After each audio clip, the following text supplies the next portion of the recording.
Нині прекрасне Євангеліє від Івана навчає нас, в якому відношенню ми, християни, стоїмо до Христа, до Бога.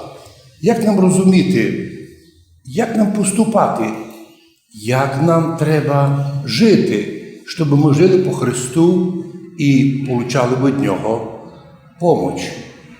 Порівнює себе Христос із лозою. Я єм виноградна лоза, а ви, віруючі, на тої лозі віточки, а на кожній віточці ростуть грезна гроздія винограда. До тих пір, поки вітка на лозі получає соки від главної лози, і вітка приносить плод. Но одного разу вітка зломилася. Вітка зломилася, і тоді вона плод більше не принесе. Вона не зразу засохне, але медленно засихає. А значить, поки чоловік віруючий у Христа, хрещений во ім'я Ісуса Христа, навіть якщо він не особливо активний в церковній житті, многое не соблюдає, не знає, не розуміє, не успіває, але перебуваючи на лозі, він получає сили для життя. Той же, котрий чоловік не християнин, не хрещений, або сознательно ідучи проти Бога, він становиться суха вітка. І уже, що би не робив, які би медалі не прикладував, які би ролики на украдені гроші по телевізору собі не заказав, все одно він суха вітка. Безплодна, просто суха вид. А от буває ще одно. Коли обрізає садовник із дерева вітки не сухі, на виноградникові, що робить? Лишні вітки, аби не перегружали лозу, обріже, щоб оставшися принесли добрий плод. Якщо в життю Господь іспитує, щось нам не дав, щось від нас одрізав, ми готові нараз це определяти як щось страшне, катастрофічне. А Бог деколи премудро відбере від нас лишнє, щоб ми у духовному мали більшу силу. Хто б не хотів бути великим начальником, міністром? Но Бог і тебе любить, а ти на посту міністра пропадеш, як і многі міністри пропали у духовному, не пустить тебе Бог туди. А зачем тобі душу свою погубити? Так, ти собі там нахвачиш, набереш, накрадеш, но ти то, як душа пропадеш, Бог, коли любить чоловіка, а знаєш, там опасність, не пустить. От чому звучить слово «Отче нашове» так. Господи, най буде воля Твоя, не введи мене в іскушення, не допускай мене до іспитання, бо я можу оказатися слабий. От чому так важливо нам і сьогодні прислухатися до Євангелія і старатися бути на лозі Христовій. Що для того треба, щоб не засохнути? Часто сповіді причастя, молитви ранні і вечірні, молитви взагалі по дорозі, молитвене пам'ятування про Бога.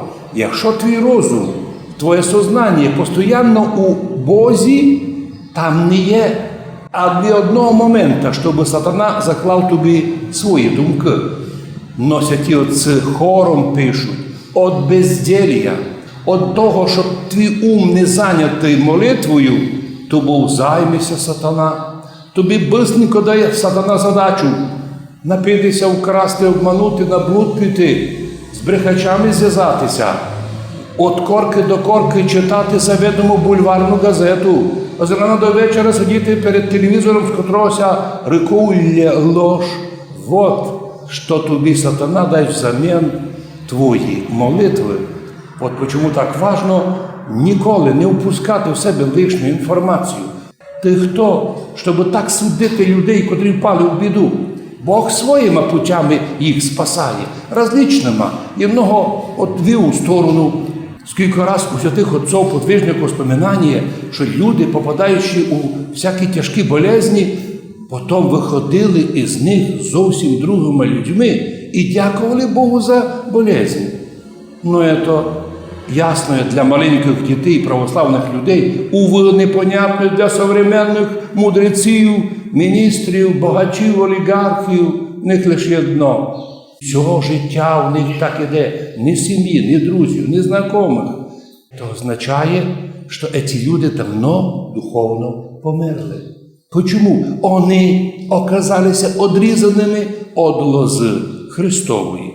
Молім Бога, щоб ми з вами оказалися на лозі. Бо при маленьких доходах, при маленьких умовах ми можемо мати деколи такі успіхи у наших сім'ях, в кругу друзів, ми можемо такі мати радості, за які, або про які не снилося навіть багатим людям. Бо Бог не остається довжен кожному з нас. Бог прийде в нужне время, тобі подарує те, що тобі треба. Аж ідеш не туди, та так, коли тебе возьме, оттягне.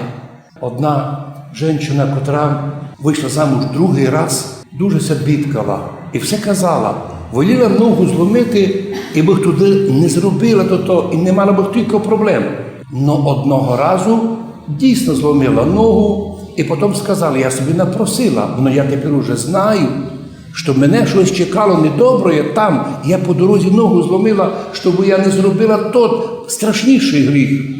Іноді Соломон пише, що деколи Господь відбирає молоденького у вічний світ. Многі плачуть, говорять, Господи, який молоденький помер. Но каже Соломон, скоріше всього того хлопчика, того юношу, того молодого чоловіка чекала страшна трагедія. Трагедія гибелі духовної. І Бог його вихватив. Аби він то не отримав, бо на момент смерті він був готовий одійти у вічний світ. Так що для християнина і смерть, по слову апостола Павла, приобретення, бо вона відрізає нас від цього світа і переводить у лучший світ. Ну, об'ясни це міністрові Багачові, який набрав накрав, як, що тут у нього не є нічого там нагорода, у нього наоборот, все тут, а там ніч не є. І тому він винужден буде придумати секту, він винужден придумати якусь собі нову релігію, а в тій релігії йому гладили, що він нормальний, все нормально, спи, кради, гріши. Наш народ дуже легко то завжди розкривав. І коли бачив такий обман, завжди отвергав. І так поступаючи, ми 1000 років держимося восточного православ'я. І нині ми перед лицом, переживши державний атеїзм, отого монстра, котрий сік усього, ми ще й нині видимо остатки того монстра, котрий і нині додіває наших людей за віру. Однак ми кажемо, Господи, а ведь і правда, якщо б не було нападення на храм, ви се не зобрали захищати.